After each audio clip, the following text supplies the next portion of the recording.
Et aujourd'hui, on va parler d'apprentissage avec un métier. Alors, ça va en dégoûter certains, ça va donner fin à d'autres, surtout qu'il est 13h11. Parce qu'aujourd'hui, on va parler du métier de boucher. Pourquoi ? Il va y avoir des images, hein, je vous préviens. Pourquoi ? Eh bien parce que c'est un des métiers où la formation par excellence, c'est l'apprentissage. J'ai suivi dans sa journée John. C'est le patron d'une boucherie parisienne de quartier et j'ai suivi aussi toute son équipe.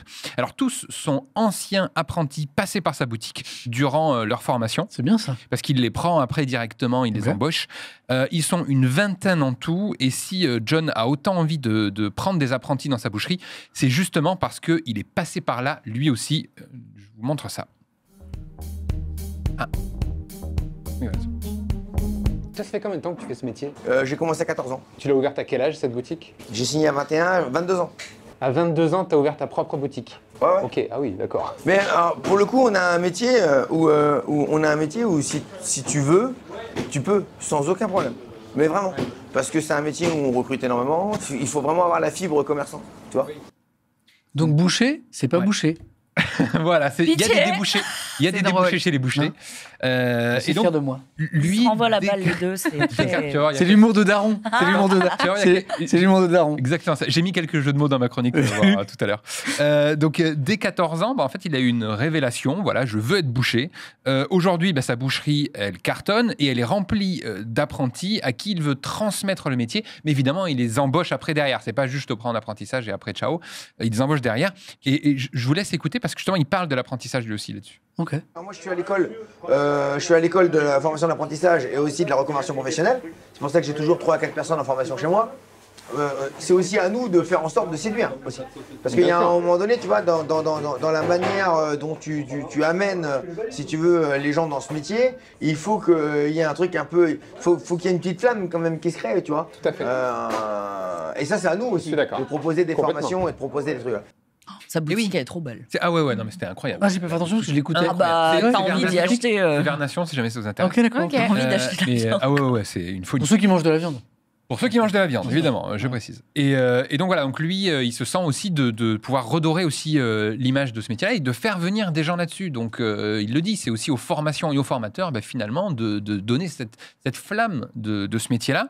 Et donc ces apprentis, à lui, ils apprennent tout du métier de boucher. J'ai pu d'ailleurs les voir à l'œuvre en train de découper une énorme pièce de viande, je vous préviens, voilà, c'est ce qui va se passer là.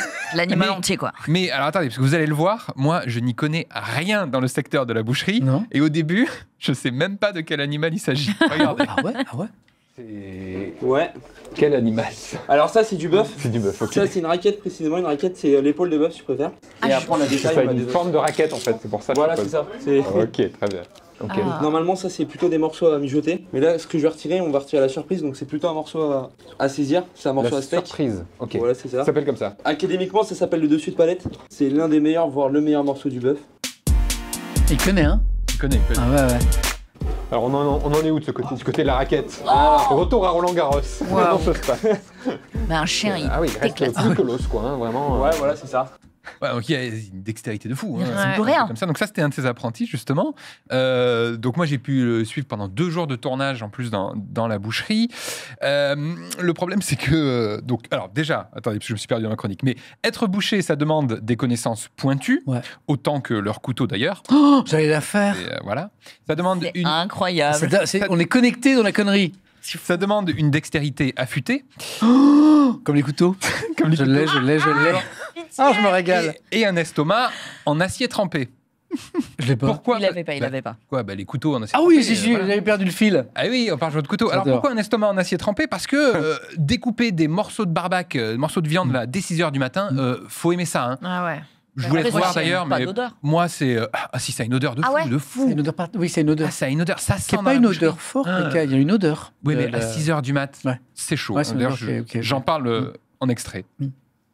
Moi perso, la viande crue le matin là, au bout d'un moment, je pense que j'aurais du mal. Mais pareil, je suppose que ça, ça fait partie du métier. Et puis tu fais quoi, hein. En fait, c'est le plaisir de travailler le produit qu'on aime et qu'on aime manger et qu'on aime partager aux gens, quoi. Donc forcément c'est particulier, faut s'y habituer. Mais moi, quand j'ai choisi cette voie-là, je savais que. Oui, tu le savais déjà, bien sûr. faut aimer ça, hein, vraiment. Hein, il y a une odeur. Tous ses accessoires, il a un gant. Oui, pour pas se couper, parce qu'il se coupe beaucoup les bouchers. Ouais. En fait. Ah oui. Mais il a un gant à sangle, il a une sangle sur lui. Ouais.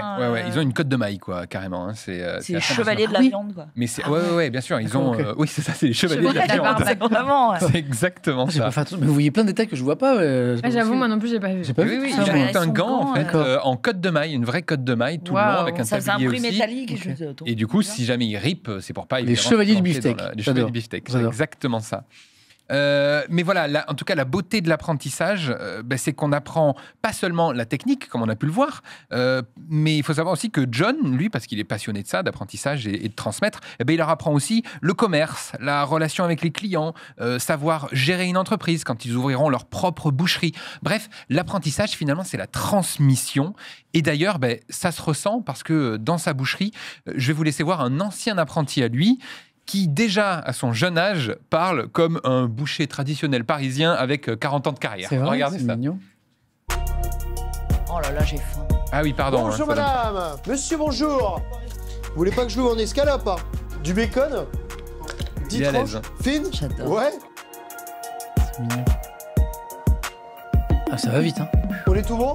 Ça, je l'ai fait pendant mes études. Ça, c'est le boucher. T'as été boucher? Ah ouais? Non, mais j'ai travaillé chez un traiteur qui vendait de la viande et j'avais la trancheuse. Donc, tu prends les gros trucs de viande super lourds et puis tu les tranches. Il faut pas se couper les doigts parce que moi, j'avais pas de gants. Pas se couper les doigts. Ça fait de la viande en plus pour ça fait la viande le client, en plus, mais bien saignant. Tiens, c'est drôle parce qu'en fait, ça m'a rappelé un souvenir d'adolescence. Moi, mon papa était poissonnier. Ah. Et donc, j'ai beaucoup travaillé dans la poissonnerie familiale, ce qui est classique chez les enfants de commerçants. Tu m'as donné un petit coup de main, notamment au moment des fêtes, quoi. Déclaré salarié, je le précise, du coup, j'ai des trimestres de retraite de poissonnier, moi. Sur ma fiche de retraite, j'ai 3-4 trimestres de poissonnier. Donc, c'est assez mignon. Et je me rappelle que je coupais pas beaucoup de choses, parce que justement, savoir couper, c'est un métier. C'est un métier. Et puis un jour, je coupe, évidemment, là, le doigt qui je m'entaille bien le pouce. Je vais à la pharmacie qui est pas très loin, sauf que j'étais à la poissonnerie depuis un petit moment déjà. Tu veux, donc, je débarque dans la pharmacie avec l'odeur qui est une odeur particulière. Je sentais très très fort le poisson avec l'odeur. Et là, on me confie à une jeune pharmacienne qui était peut-être en stage d'ailleurs, et on me dit vas-y, occupe-toi du garçon, voilà. Et la petite, elle s'assoit et commence et elle tombe dans les pommes. Le mélange du sang et de l'odeur, elle est tombée dans les pommes et donc il a fallu appeler les pompiers pour s'occuper de la pharmacienne. Et c'est devenu ta femme, parce que c'est l'histoire magnifique. Non, mais c'était drôle. Ok. Voilà. Alors, je reprends juste mon histoire de boucherie.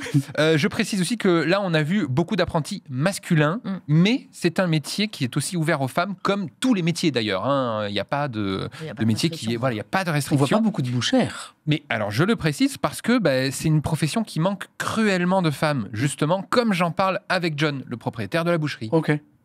Il y a moins de 5% de femmes en boucherie, dans les centres de formation. Ok.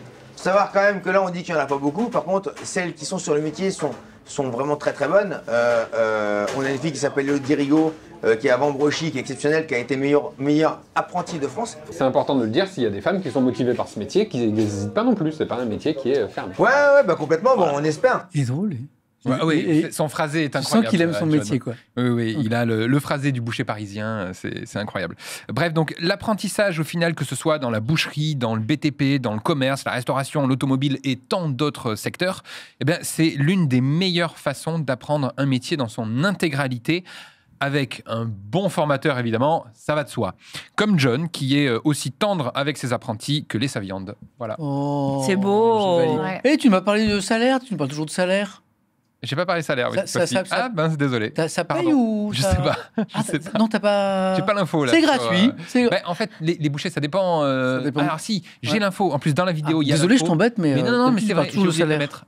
Il y a l'info dans la vidéo. Voilà, vous pourrez aller voir à la fin.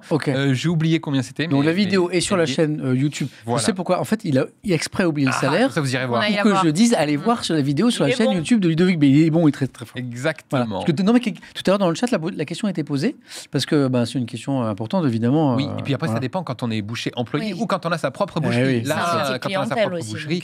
Donc c'est dans la vidéo de Ludo. Merci Ludo.